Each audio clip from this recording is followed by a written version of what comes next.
Oke, halo, assalamualaikum warahmatullahi wabarakatuh. Balik lagi sama gue di sini Ayung tentunya, cuy. Halo guys, yuk selamat malam. Ya mungkin waktu Jepang ini malam, kalian nggak tahu nontonnya di siang, pagi, sore atau malam. Jadi gue ucapin aja selamat pagi, selamat siang, selamat sore, selamat malam untuk kalian semua. Ya, pada konten kali ini tuh gue mau sedikit cerita ya perjalanan gue selama ke Jepang. Atau enggak perjalanan gue, bagaimana sih gue bisa ke Jepang, bagaimana sih caranya buat kerja di Jepang, atau enggak, bang mau ke Jepang nih, gimana sih caranya. Nah itu banyak banget nih komen kalian di Instagram, di DM, di Facebook juga ada, di komentar juga ada. Itu yang paling sering kalian tanyain ya. Jadi bagaimana sih caranya ke Jepang gitu loh. Nah kalau gue sih ya, kalau gue sih itu pakai cara, ya itu dengan cara magang. Itu salah satu cara ya, selain ada cuman sekedar liburan kah, atau mungkin ada sponsor kah yang membiayai kalian ke Jepang, ataupun kalian sekolah di Jepang. Nah jadi gue tuh mau ngejelasin yang gue ambil langkahnya, yaitu adalah magang ke Jepang. Kalau gue ya itu sekitar tahun berapa ya, 2023 kalau nggak salah ya. Itu pertama kali gue masuk ke LPK. Ini gue jelasnya secara rinci ya. Jadi pada bulan Maret 2023, tepatnya 1 tahun yang lalu, gue itu daftar LPK di Bekasi. Kalau misalkan kalian mau ke Jepang gitu kan, mau kerja di Jepang, itu ada caranya, yaitu salah satunya ke LPK. Mas, LPK itu apa bang? LPK itu adalah lembaga penyalur kerja. Nah, LPK itu ada dua macam ya guys ya. Ada SO dan juga ada IM Japan. Nah, kalau IM Japan itu, dia itu sebenarnya sama swasta juga, tapi dia dikoordinasiin sama pemerintah gitu. Nah, kalau gua ngambilnya yang SO. SO itu yang pure swasta. Bedanya apa sih bang SO sama IM Japan? Secara umum ya IM Japan jatuhnya ke negeri, SO ya swasta kayak gitu. Ya secara garis besarnya, langkah pertama yang harus kalian lakuin adalah daftar ke LPK gitu ya, lembaga penyalur kerja. Sebenarnya ada cara jalur mandiri, ikut tes kemampuan bahasa sama ikut tes yang namanya SSW, itu tes keahlian. Nanti kalau misalnya kalian bisa lolos semua, kalian tinggal cari job di LPK gitu caranya. Itu cara mandiri, jadi lebih murah lah. Kalau mau yang gampang, yaitu masuk LPK. Nah, untuk LPK-nya abang sendiri di mana nih ya ikutnya? Sebenarnya yang tadi gue jelasin ya, awalnya aku masuk di LPK di Bekasi. Tapi karena ada suatu problem, ada suatu masalah di LPK tersebut, akhirnya gue dioper lah ke LPK yang di Semarang. Gitu. Ada yang nanya lagi nih, bang, motivasi abang ke Jepang apa bang? Motivasi ya? Ya kalian tahu sendiri ya, basic gue itu adalah motovlogger, yang artinya gue itu di YouTube ini berkecimpung di dunia motor. Ya walaupun nggak terlalu perinci banget kayak review motor atau vlogger lainnya, ya gue cuma sekedar having fun aja gitu, motoran sambil ngevlog, ya kayak gitulah ya, motovlogger. Nah, karena mungkin ya yang pertama itu gue sempat drop ya di akhir-akhir gue sebelum berangkat ke Jepang. Di YouTube ya gue drop banget. Yang pertama, channel gue kan yang pertama, mungkin yang nggak tahu, gue ada channel satu lagi, bukan channel satu lagi, channel yang lama banget, itu sekitar 270.000 subscriber, pindah tangan ke tangan orang yang tidak bertanggung jawab lah ya guys ya. Ya dari situ kan karena penghasilan gue dari YouTube aja, jadinya ya gue berpikir gitu, apa gue mungkin kerja aja ya. Jadi kerja sekaligus gue bikin konten. Tapi waktu itu tuh gue belum sempat kepikiran buat berangkat ke Jepang gitu. Karena itu waktu itu tahun 2021, mungkin pas akhir-akhir masa corona ya. Akhir 2021 channel lama gue hilang. Nah setelah 2023 itu, 2023 awal nih, gue kan nggak terlalu sering upload konten ya. Jadi ibaratnya tuh semangat gue tuh di YouTube waktu itu benar-benar berkurang gitulah. Semangat gue tiba-tiba memudar gitu pas di YouTube. Jadinya kan gue kelamaan di rumah, jadi ya sering nonton anime lewat HP, aplikasi juga. Akhirnya gue kepikiran, kenapa gue ke Jepang aja ya? Gue suka Jepang, gue suka anime, gue suka hal-hal yang berbau Jepang. Kenapa gue nggak ke Jepang aja? Dan akhirnya di situ gue diskusi sama keluarga. Akhirnya gue memutuskan untuk berangkat ke Jepang. Dan alhamdulillahnya gue juga dapat restu dari orang tua kayak gitu. Oke, singkat cerita, gue udah masuk LPK nih. Udah masuk LPK, belajar kurang lebih gue selama 7 bulan belajar di LPK, yaitu belajar bahasa, terus belajar cara hidup di Jepang kayak gimana. Itulah dalam tentang Jepang gue. Karena modal utama untuk kalian kerja di Jepang itu bahasa ya. Penting banget bahasa. Secara pengalaman gue yang udah berangkat ke sini ya. Makanya gue selama periode gue di LPK, selama gue belajar bahasa Jepang, gue jarang banget yang namanya upload video. Mungkin bisa sampai 3 bulan, 4 bulan sekali gue upload video. Jarang-jarang banget gue upload video. Kayak itulah guys ya. Karena juga waktunya nggak ada, gue juga fokus buat belajar yang namanya bahasa Jepang. Oke, di situ kan udah masuk LPK ya, belajar. Bang, gimana cara dapet jobnya bang? Nah, untuk dapet jobnya ini, jadi kalau di LPK itu, kalau di SO, kalian job ini tuh ada terus. Kalau di LPK gua ya, jadi setiap bulan tuh ada. Ya walaupun kebanyakan konstruksi dan pekerjaannya berat, tapi setiap bulan pasti selalu ada yang namanya job, dan itu banyak banget. Singkat cerita, gua itu wawancara pertama, kalau bahasa Jepangnya itu adalah mensetsu, ya wawancara sama user atau kaisha. Itu sekitar gue 2 bulan belajar bahasa Jepang. Gue 2 bulan masuk LPK, gue udah langsung ikut wawancara waktu itu. Ya gagal, karena kesempatan pertama itu biasanya tuh percobaan aja, latihan sekaligus tes mental gitu, ngomong sama orang Jepang. Terus nggak lama kemudian, sekitar 2 bulan lagi gue dapet job.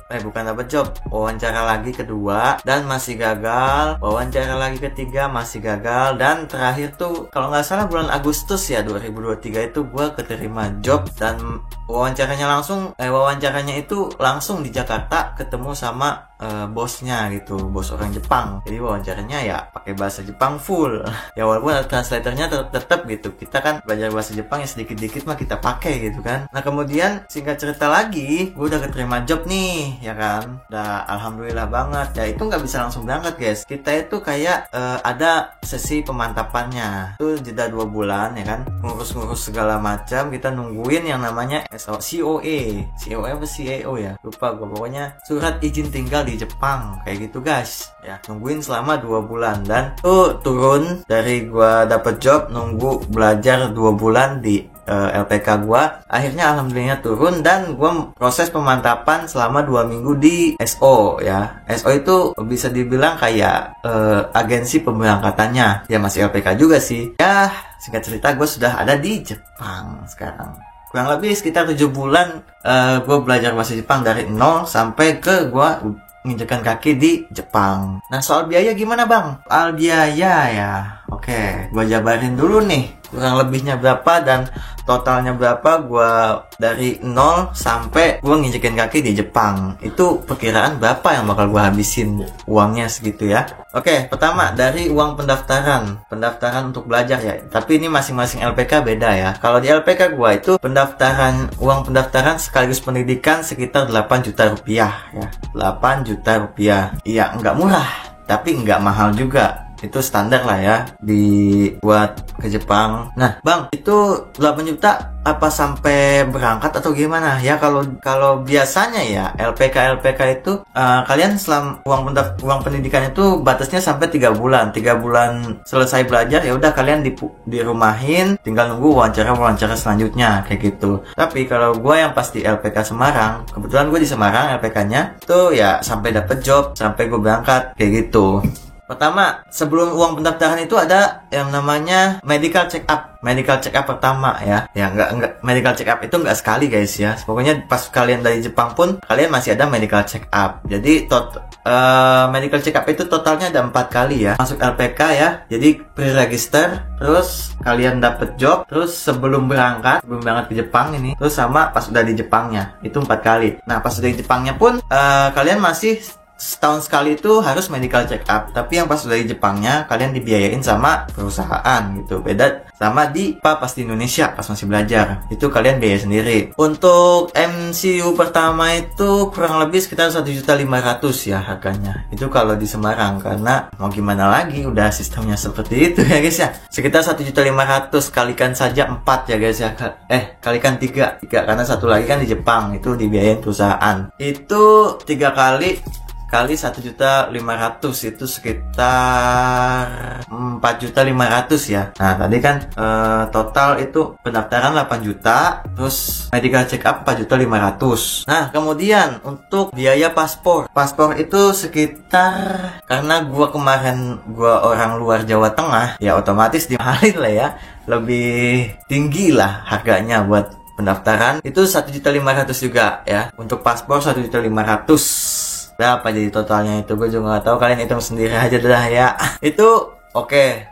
Segitu. Nah, pas udah dapet jobnya kalian nggak gratis guys. Ya, kalian masih harus membayar yang namanya uang apa ya jatuhnya ya, buat pembekalan sama berkas-berkas kalian untuk berangkat ke Jepang. Karena kan berkas-berkasnya itu dikirim langsung dari Indonesia ke Jepang, dari Jepang ke Indonesia. Itu juga kayak surat izin tinggal di Jepang, pembuatan dokumen-dokumennya dan lain-lain. Ya itulah yang mesti di ini. Total kalau untuk pembayaran job itu sekitar kurang lebih ya 35 jutaan. Ya, itu yang gedenya di situ, 35 jutaan ya guys ya. Ya udah, pembayaran udah sampai situ. Itu di luar makan gua dari bulan Juni sampai ke, kalau nggak salah Desember ya. Desember itu gua berangkat ya. Pokoknya itu sampai gue berangkat itu uang makan, uang rokok segala macam lah ya. Jadi kurang lebihnya total yang gue keluarkan untuk biaya ke Jepang adalah, ya ini mah kurang lebih gue aja ya, kotornya lah sekitar 50 sampai 60 jutaan. Ya kayak gitu lah guys ya. Itu untuk biaya. Jadi kalau misalkan kalian mengira berangkat ke Jepang itu mudah dan murah, bisa dikatakan murah,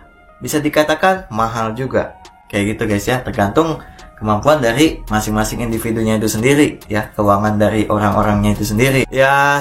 Singkat cerita sih ya, untuk biayanya ya kayak gitu. Nah untuk sistemnya ya kalian tinggal ikutin alurnya aja yang dikasih sama LPK-nya ya, diarahin gitu. Nanti kalian tinggal daftar, terus bayar, diarahin, terus wawancara, dapet job, berangkat. Udah kayak gitu aja, yang penting kalian keluarin duit. Udah, intinya sih itu. Alhamdulillahnya selama 2 bulan itu SO ya. Tapi setahu gua ya, kalau untuk IM Japan itu tarifnya bisa lebih murah, karena ya ini dari pemerintah gitu, ada subsidi lah ya. Jadi jatuhnya ada subsidi, jadi nggak mahal-mahal banget. Tapi sistem rekrutmennya yang menurut gua, kalau untuk fisik yang memang kurang kuat sih berat banget guys untuk IM Japan. Tapi dijamin sejahtera sih kalau untuk IM Japan ya. SO ya sejahtera juga, cuman ya itu butuh dana yang lebih besar kayak gitu. Apa ya, pas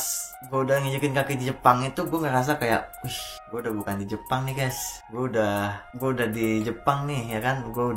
Ibaratnya gue udah satu tujuan gue tercapai gitu ya. Ya walaupun masih panjang perjalanan gue, karena kontrak gue selama di Jepang itu 3 tahun ya guys ya, untuk magang di Jepang kayak gitu ya.